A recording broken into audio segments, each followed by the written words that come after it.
Assalamualaikum warahmatullahi wabarakatuh. My name is Siti Mutalia. In this opportunity, I'll explain about modernism and its alternatives literature from 1120 until 1145. Okay, I start from about this period. In 1890, there was the first stream of consciousness that was created by the American philosopher and psychologist William James, in which as the description of the flow of thought within the waking human mind.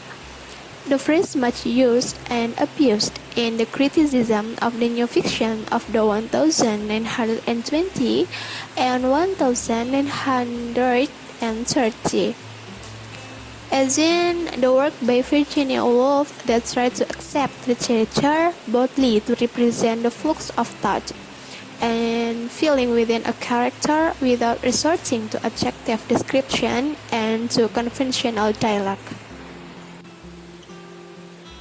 And the beauty of poetry has lost in this period. The perspective and subjectivity became the concern in this era. The works in this era are the reflection of the changing of social, political, also cultural climate. All of them were diverse, non-traditional, and also experiment.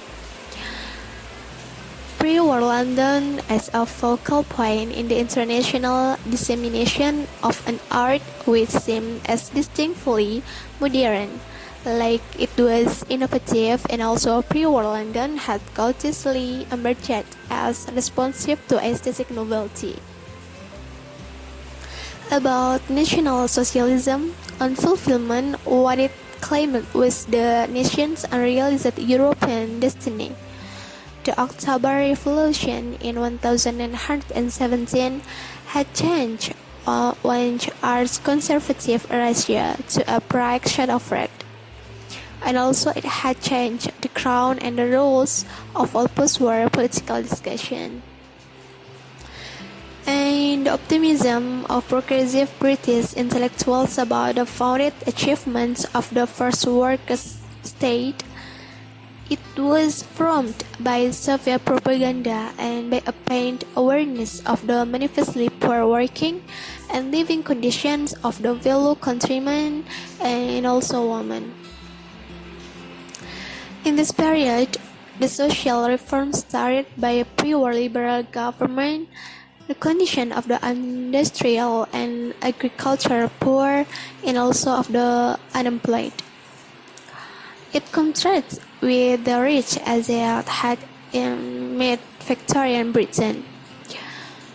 And Woolf focused in the idea or the discontinuities, fragmentations, and disintegrations that her avant-garde artistic contemporaries observed in the external and spiritual world. About the function of the cultural perspective offered by the cinema and by a director's freedom to depart from the limitations of a given text is the reminder of the 20th century's growing awareness of the instability of the relationship between the reader and the text, the past and the present, and also the viewer and the viewed object.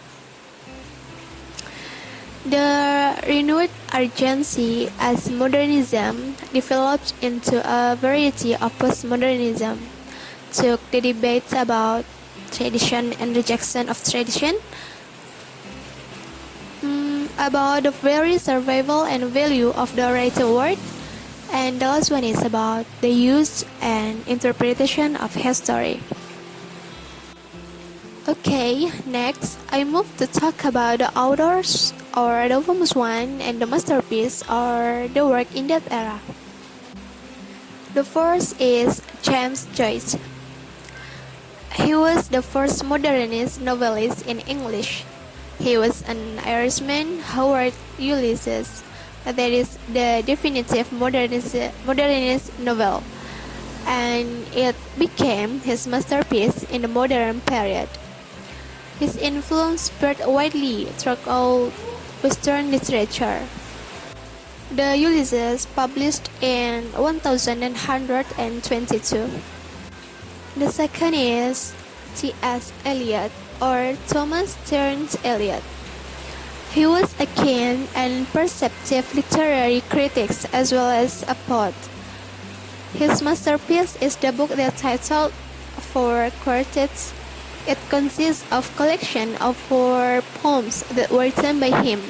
They are Bury Norton, published in 1135, is Cooker, that published in 1140, The Dry Salvages, that published in 1141, and the last one is Little Gidding, that published in 1942.